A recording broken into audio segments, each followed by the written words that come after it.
pues siguen las preguntas, sobre todo las que tiene el presidente López Obrador. Ya contestaron algunas desde el gobierno de Estados Unidos, lo hizo el viernes el embajador Ken Salazar. El sábado se da este posicionamiento, este comunicado del Mayo Zambada a través de su abogado, Frank Pérez, y a partir de ahí un sinfín también de interrogantes en torno al gobernador de Sinaloa, Rubén Rocha. Sergio Sarmiento. Sergio, ¿cómo Manuel, estás? siempre es un gusto. Muy buenas noches, Alberto Beña. Alberto. Manuel, Sergio, buenas noches. Muy qué buenas gusto. noches. Jorge Fernández. Manuel, Méndez, Sergio, Jorge. Alberto, un placer como siempre. 18 días ya, 18 días de la captura, vaya, decir de Ismael De la Mayo detención, Zambada, ¿no? No, ya no sabemos, pero decir de Ismael Mayo Zambada de una emboscada y un secuestro que lo llevó por la fuerza de Estados Unidos. ¿Eso dice a través de su abogado o eso hace suponer Eso dice... una persona que se dice abogado del Mayo Zambada? Sí, bueno, en realidad lo dice el propio Mayo Zambada en una carta impecablemente escrita en inglés, demostrando un nivel de preparación en lengua inglesa que... Sobresaliente. Sobresaliente, pues está muy bien escrita. Lo ratifica Ken Salazar, pero recuerdo un especialista en seguridad que esta mañana me decía, por supuesto que hubo un pacto, pero hay un pacto también para tapar el pacto. ¿Por qué? A ver, ha habido cosas muy, muy extrañas y por supuesto no sabemos toda la verdad, tenemos que especular porque pues lo que tenemos, la información que tenemos es la que hay, son pedacitos. Hay un video que presuntamente es el momento de la detención, no se ve que el Mayo haya estado llevado a la fuerza, se ve que se bajan 2 personas del avión, hay patrullas ahí esperando, camionetas, camionetas suburban esperando a que bajaran, van y detienen primero a uno y detienen después al otro. No ha habido ningún enfrentamiento después de este supuesto secuestro. ¿Te imaginas si cada vez que hemos visto cualquier tipo de violencia entre 2 grupos criminales, particularmente entre los Chapitos y la gente del Mayo, ¿tú crees que no habría habido algún tipo de consecuencia? Es posible que hubiera habido consecuencias a menos de que el Mayo hubiera decidido entregarse. ¿Por qué se entregaría el Mayo? Yo creo que es para obtener un tratamiento especial y convertirse en testigo protegido por parte de Estados Unidos. Un criminal con más de 50 años de trayectoria pues precisamente eso, nunca 50 años, detenido, cansado. A ver, tarde o temprano me parece que iba a ser detenido, eso es lo que creo. ¿Sí? Creo que ya no tenía el control de... ¿Tú crees que lo buscaba el gobierno de México? El gobierno de México no, pero el gobierno de Estados Unidos sí. Había una recompensa de $15 millones. O sea, si realmente lo llevó a fuerzas o por engaños Joaquín Guzmán López, pues en realidad debería ser merecedor de esa recompensa de $15 millones. Se la ganó y según la relatoría, digamos, la verdad del Mayo Zambada fue con un engaño. ¿Tú qué piensas, Jorge? ¿Tú primero, crees como la relatoría del Mayo Zambada? La relatoría que hace es del abogado. Yo no hemos visto al Mayo Zambada establecer una carta. Ni lo veremos. Lo veremos, está detenido. ¿No? Sí, pero lo veremos en el juicio 9 de septiembre, si no me equivoco, es su próxima comparecencia. Tendrá que comparecer en algún momento, tendrá que haber un juicio. A ver, lo decíamos cuando se produjeron estos hechos. O sea, ¿tú crees que esta es una gran... no es del Mayo? No, puede ser que sea del Mayo, no. Yo creo que esta es una gran operación de inteligencia estadounidense que termina con la detención del Mayo y del Chapito ahí en Nuevo México, en el aeropuerto muy pequeñito, por cierto, de Santa Teresa. Y como toda operación de inteligencia, por definición, es escondida.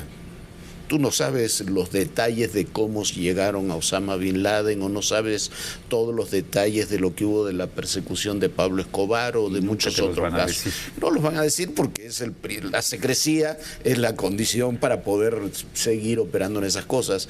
Hay muchos datos que son difíciles de explicar. Uno de ellos es de fuentes oficiales. Me decían, a ver, el círculo de seguridad del Mayo Zambada era mínimo de 20 personas.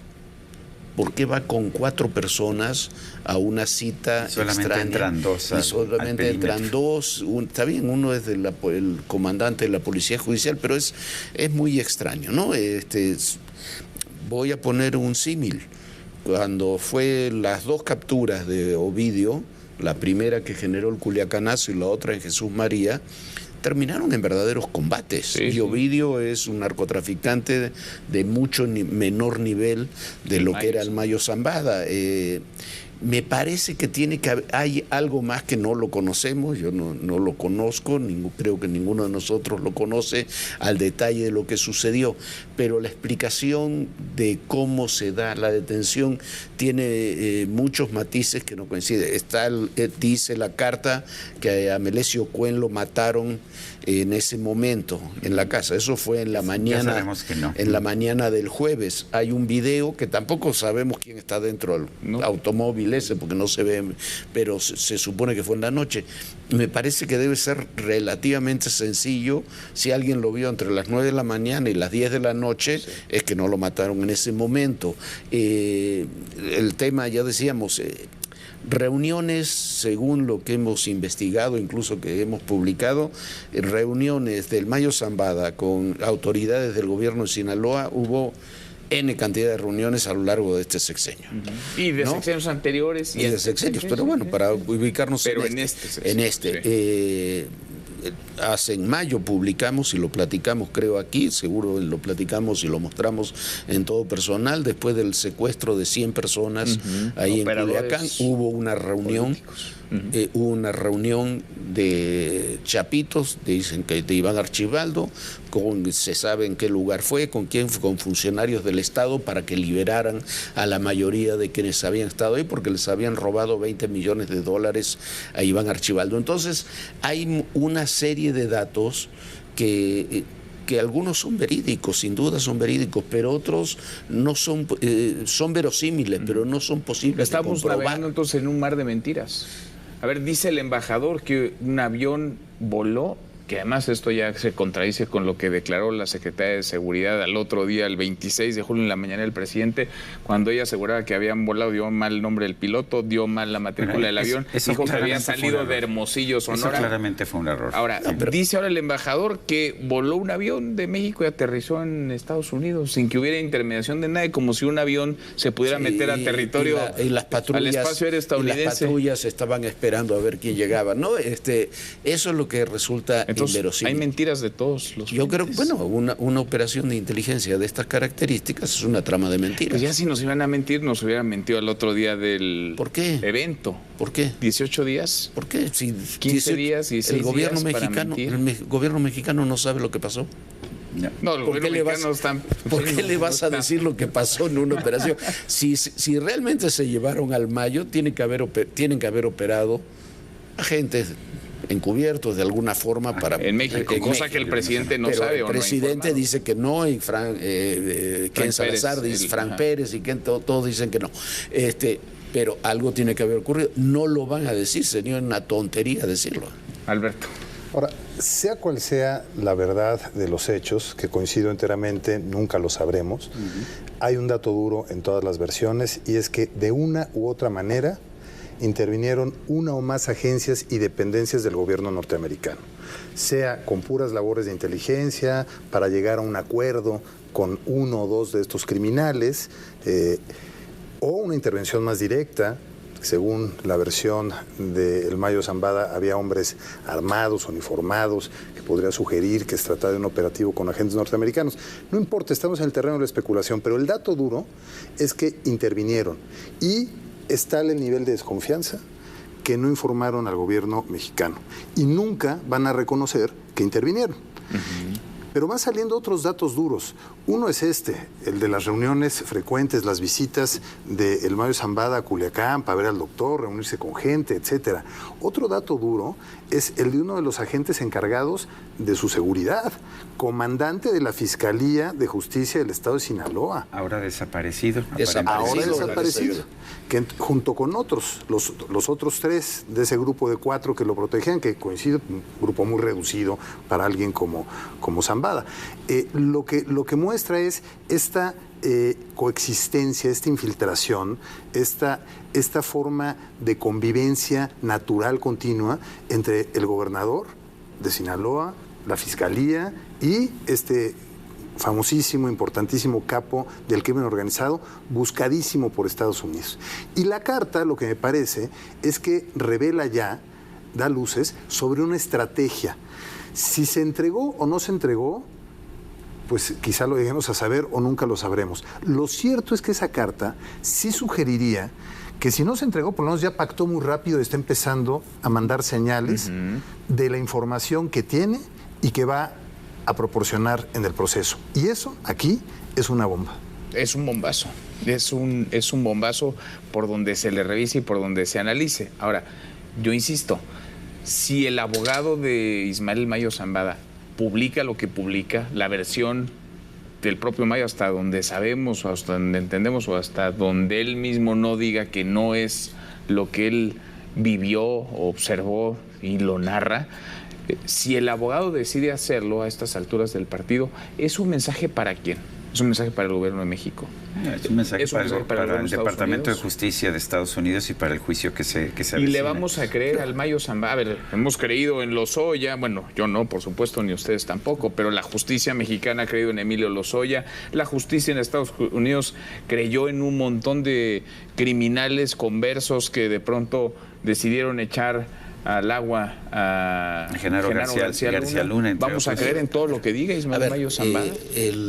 Yo creo que sí, porque la Fiscalía General de la República ya inició una averiguación previa por traición a la patria, y es considerando, que no deja de ser una figura un poco extraña, pero considerando que Joaquín Guzmán López secuestró al Mayo Zambada y lo entregó a una potencia extranjera. Secuestró a un ciudadano mexicano y lo entregó a una potencia. Eso, en términos de la opinión pública internacional, va a ser un ridículo monumental, pero están comprando esa versión sin todavía saber qué ocurrió. Eso es. Mañana estamos publicando una columna que habla de que ese proceso de negociación comenzó con Ovidio desde poco después de su captura, ¿no? Y tiene su lógica. Ovidio se quebró, no evitó la extradición. El Nini, que era su jefe de custodias, tampoco trató de evitar la extradición. Rápidamente llegó a Estados Unidos. La información que hay es que desde que llegó Ovidio a Estados Unidos se comenzó a establecer esta negociación que dio frutos para Estados Unidos el 25 de julio. Y ahí está la relación con Joaquín, con su hermano Joaquín. Hay que recordar que Iván Archibaldo y el otro, Jesús creo que se llama, son medios hermanos, son de dos madres diferentes. La relación fuerte de Ovidio era con Joaquín, no con Iván Archibaldo, y que tenían una relación fuerte también con el Mayo, por más que estuvieran enfrentados. El Mayo Zambada tiene 2 hijos y un hermano que son también testigos protegidos en Estados Unidos. Entonces, no sabemos qué pasó, pero una base de negociación hay. Y la pieza clave de eso fue Ovidio Guzmán. A partir de que llega Ovidio Guzmán a los Estados Unidos, viene la detención del Nini. Hay una detención muy importante que desarticula y que también no sabemos en qué términos legales está, que es la de Guadalupe Tapia, que era el principal operador del Mayo Zambada, que también estaría, se supone, hablando. Hay muchos, me parece que se están cruzando. Ahora, por la dinámica actual del cártel de Sinaloa, este enfrentamiento que hay entre distintas facciones del cártel criminal, y con el cártel Jalisco, ¿se antoja factible un acuerdo entre un hijo del Chapo Guzmán, entre Joaquín Guzmán López y el Mayo Zambada, es decir, en combo, en paquete, los dos negociando con el gobierno de Estados Unidos? Pues la verdad es que como no tenemos la suficiente información, tenemos que considerar lo que tenemos. Las opciones son que fue secuestrado y llevado a la fuerza. No hay indicios de que por lo menos las imágenes que tenemos del momento de la detención sean de un hombre que fue llevado a la fuerza. No vemos indicios de que haya habido una guerra o que haya empezado una guerra entre los chapitos y la gente del Mayo en estos momentos. Está tranquilo Sinaloa. En realidad las dos opciones son posibles. y eso pues hay que reconocerlo, por lo menos mientras no estemos nosotros involucrados, mientras no hayamos estado allá, pues no lo sabremos. Ahora, por supuesto que siempre hay que tomar la palabra de un criminal con mucha preocupación, porque, a ver, el gobierno aquí es curioso. El gobierno cuando los criminales testifican en contra de gente de Felipe Calderón, sí, de Genaro García Luna, entonces aplauden y dicen, sí, todos los López Obradoristas estaban diciendo, ahora sí que detuvieron al Mayo, van a echar de cabeza a Felipe Calderón. Mira. Y no fue a Felipe Calderón, fue a Rubén Rocha. ¿Significa esto que el gobernador Rocha es culpable de algún delito? La verdad es que no lo sabemos. Si tiene alguna irregularidad, curiosamente fue en su propia defensa. Se fue a Los Ángeles en un avión privado de un empresario, no se sabía, no pidió permiso al Congreso para irse, pero además estaba obteniendo pues un beneficio de un empresario privado.